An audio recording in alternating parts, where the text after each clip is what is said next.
नमस्कार, मैं आरडी भारती और आप देख रहे हैं बिहारी सुल्तान। ये रिश्ता क्या कहलाता है, इन विषयों को लेकर हम आपके सामने प्रस्तुत हुए हैं।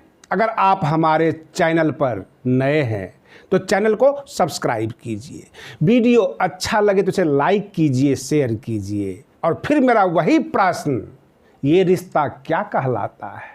जैसा कि आप जानते हैं, 2 महीना पार कर गया कोरोना संकट और देश में तरह तरह की विपत्तियां आन पड़ी है।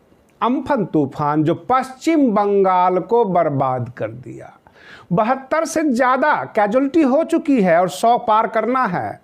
हमारे देश के प्रधानमंत्री जी हवाई सर्वेक्षण के लिए निकले और वहाँ पर पश्चिम बंगाल की मुख्यमंत्री ममता दीदी जो है उनकी अगवानी के लिए खड़ी थी।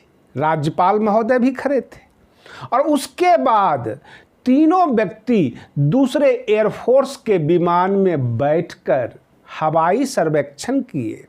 प्रधानमंत्री जी ने बाद में तमाम अधिकारियों से बैठक की और आनन फानन में 1000 करोड़ का इंटरिम रिलीफ दे दिया और ये सारी चीज़ें हुई। लेकिन जो गोदी मीडिया है, जो राष्ट्रीय मीडिया है, इसको कुछ ज़्यादा फुटेज नहीं दिया, ब्रेकिंग में चलाया। आखिर ये रिश्ता क्या कहलाता है? ममता दीदी कई बार प्रधानमंत्री जी का ड्रेस बनवाकर उनको गिफ्ट करते हैं और स्टेज पर आकर तू मैं करते हैं। बीजेपी और टीएमसी आमने सामने आ जाती है। आखिर ये रिश्ता क्या कहलाता है? आपसे भी सवाल है, पूछ रहा हूँ, ये रिश्ता क्या कहलाता है? हो सकता है प्रधानमंत्री जी हमारे देश के राष्ट्रीय मीडिया, टीवी मीडिया को यह आदेश ना दिए हों कि चाहे मैं 1000 करोड़ की राहत पैकेज दे दूं, चाहे ममता दीदी के बगल में आंसू बहाऊं, यह दिखाना नहीं है। हो सकता है हमारे देश के प्रधानमंत्री जी बाबुल सुप्रियो को अथवा रूपा गांगुली जी को यह आदेश नहीं दिए हैं कि किसी प्रकार का प्रचार प्रसार करना है। प्रचार प्रसार तो तब करेंगे जब 1000 करोड़ रुपये में किस किस को कितना जाना है बताना जरूरी है। इसलिए मैं बता रहा हूं, पश्चिम बंगाल के तटीय इलाके में मल्लाह जाति के लोग ज़्यादा होते हैं, जिनको आप मछुआरा कहते हैं। उनको शेड्यूल कास्ट ट्रीट किया जाता है, उसी श्रेणी में आते हैं। पश्चिम बंगाल का 80-90% जो है बहुजन समाज है, जैसे कि SC, ST, OBC, माइनॉरिटीज, ये सब मिलाकर 80-90% हो जाता है। पश्चिम बंगाल में एक जातियां हैं जाति नमो शूद्रो, जेल, राजवंशी और OBC बहुत बड़ा हिस्सा है। और ऐसे समाज को बहुजन समाज पार्टी हमेशा से इसका ख्याल रखती आई।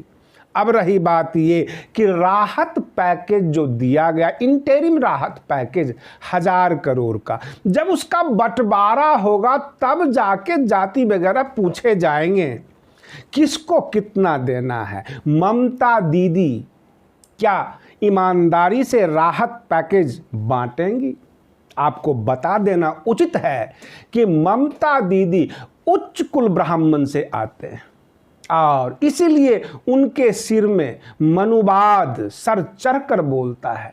मनुवाद का यह मतलब नहीं कि केवल हिंदू धर्म और जो है पूजा पाठ में विश्वास करता हो। मनुवाद का सीधा अर्थ है भेदभाव, चाहे वो हिंदू और मुस्लिम के साथ हो, चाहे मुस्लिम का पक्ष रखे अथवा हिंदू का रखे। पक्ष रखने वाला, भेदभाव करने वाला, ये मनुवादी होता है। और ममता दीदी इसमें मास्टरी प्राप्त किए हुए हैं और साथ में हमारे देश के प्रधानमंत्री जी जाकर राहत पैकेज दे दिए हैं। उस ईमानदारी का हमें इंतजार है।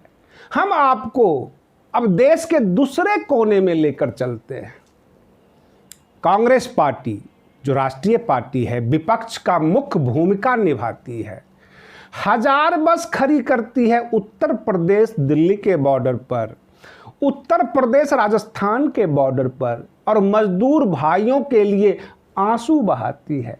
और जब बस के नज़दीक मजदूर भाई इकट्ठे होते हैं तो ये कहती है, पहले ये बताओ तुम यूपी के मजदूर हो या बिहार के। आखिर ये रिश्ता क्या कहलाता है? केवल यूपी के मजदूरों के ऊपर मेहरबानी, बिहार के मजदूरों पे क्यों नहीं? यूपी में चुनाव 2022 को है और बिहार में 2020 में ही है, यानी आगामी अक्टूबर में। क्या बिहार की जनता से कांग्रेस पार्टी को वोट नहीं चाहिए? बिहार के मजदूरों से कांग्रेस पार्टी को वोट नहीं चाहिए?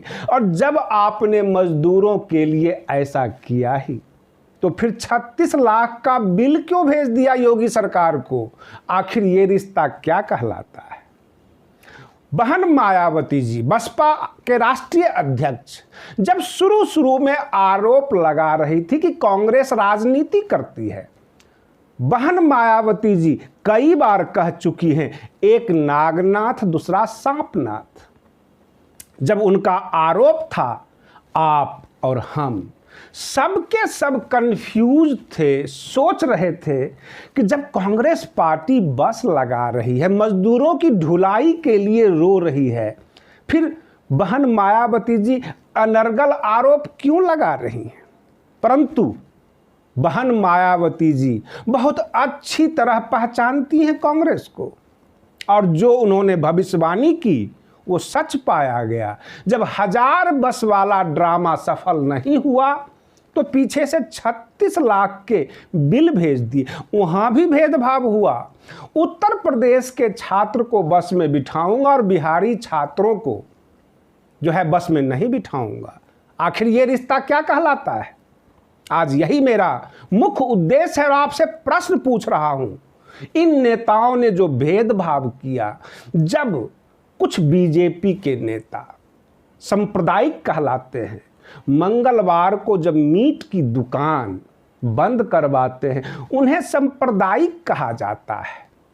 लेकिन रमजान के महीने में जो उससे पहले से लॉकडाउन है, 2 वक्त की रोटी, 2 वक्त का भोजन बांटा जाता था इन भूखे मजदूर भाइयों के बीच। जैसे ही रमजान शुरू हुआ और 2 वक्त से 1 वक्त हो गया, यानी शाम में इफ्तार के वक्त ही केजरीवाल सरकार ने भोजन मुहैया कराया। आखिर ये रिश्ता क्या कहलाता है? बीजेपी करे तो सांप्रदायिक, केजरीवाल सरकार, कांग्रेस सरकार अगर कुछ करे तो वह सांप्रदायिक नहीं। अगर मंगलवार को मीट की दुकान बंद होती है तो सांप्रदायिकता है, और रमजान के महीने में मजदूरों को केवल 1 वक्त भोजन मिलेगा, क्या ये सांप्रदायिकता नहीं है? क्या पूरे समाज से आप रोजा रखवाना चाहते हैं या मजदूर भाइयों को मजाक उड़ाना चाहते हैं? आखिर ये रिश्ता क्या कहलाता है? पूरे देश में रेलवे का टिकट काउंटर खोल दिया गया ताकि वे लोग जो मोबाइल से, ऐप से, नेट से टिकट नहीं बनवा पाते, उनके लिए सुविधाजनक हो। सोशल डिस्टेंसिंग में टिकट काउंटर खोले गए और डाक खाने से भी टिकट प्राप्त होंगे। जितने भी एक्सटेंशन काउंटर हुआ करते थे, सबको अनुमति दे दी गई कि आप रेलवे के टिकट बेचेंगे। एजेंटों को भी अनुमति दे दी गई, सब व्यवस्थित कर दिया गया। तो पिछले 2 महीने से आम जनता को सरकार के द्वारा इतना परेशान क्यों किया गया? आखिर ये रिश्ता क्या कहलाता है? सरकार अगर चाहे तो सब कुछ कंट्रोल कर सकती है, फिर लोगों को परेशान क्यों करती है? आखिर ये रिश्ता क्या कहलाता है? आप बने रहिए बिहारी सुल्तान चैनल के साथ। हम आपके लिए बिल्कुल सच्ची खबरें, सच्ची टॉपिक्स लेकर आते रहेंगे। तब तक के लिए धन्यवाद। जय भीम, जय भारत।